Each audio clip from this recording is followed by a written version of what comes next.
સ્વતંત્ર થયું, પરંતુ તેમને તેમનું કાયમી બંધારણ હતું નહીં.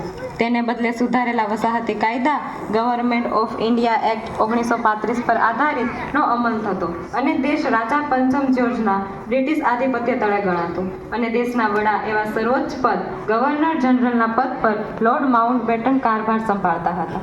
29 ઓગસ્ટ 1947ના રોજ કાયમી બંધારણની રચના માટે ડોક્ટર આંબેડકરના વડપણ હેઠળ એક મુસદ્દા સમિતિનું ગઠન કરવામાં આવ્યું.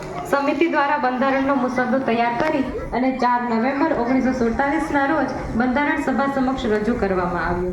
બંધારણનો સ્વીકાર કરતા પહેલા બંધારણ સભાનું 166 દિવસનું જાહેર સત્ર મળ્યું, જે 2 વર્ષ 11 માસ અને 18 દિવસ ચાલ્યું. કેટલાય વિચાર વિમર્શ અને સુધારાઓ પછી 308 સભ્યની આ બંધારણ સભાએ 24 જાન્યુઆરી 1950ના રોજ આ દસ્તાવેજોની હિન્દી અને અંગ્રેજીમાં હસ્તલિખિત 2 નકલો પર હસ્તાક્ષરો કર્યા.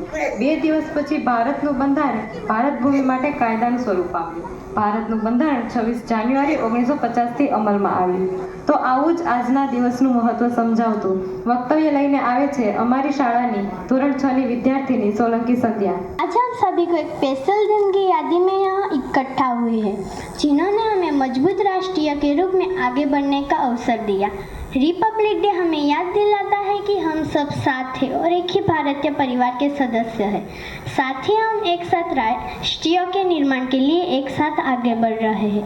भारत में 26 जनवरी को रिपब्लिक डे मनाया जाता है। इस दिन साल 1950 में भारतीय संविधान लागू किया गया था और भारत गणराज्य की स्थापना हुई थी। इस दिन उन महापुरुषों की याद में मनाया जाता है जिन्होंने हमारे देश को स्वतंत्र दिलवाने के बाद सशक्त और समृद्ध गणराज्य बनाने की राह में काम किया। भारतीय संविधान लागू करने के बाद भारत गणराज्य बन गया। इस दिन परेड का भी आयोजन होता है। स्कूल और कॉलेजों के छात्र सामाजिक व सांस्कृतिक कार्यक्रमों का आयोजन करते हैं। इस दिन लोग विभिन्न कार्यक्रमों में भाग लेते हैं और अपने देश के प्रति अपने समर्पण को पूर्ण बढ़ाते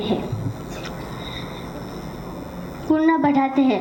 तो आइए हम सभी मिलकर इस रिपब्लिक डे पर प्रण लें कि हम अपने देश को नई ऊंचाई तक पहुंचाएंगे और सभी मिलकर सशक्त भारत का निर्माण करेंगे। धन्यवाद। जय हिंद।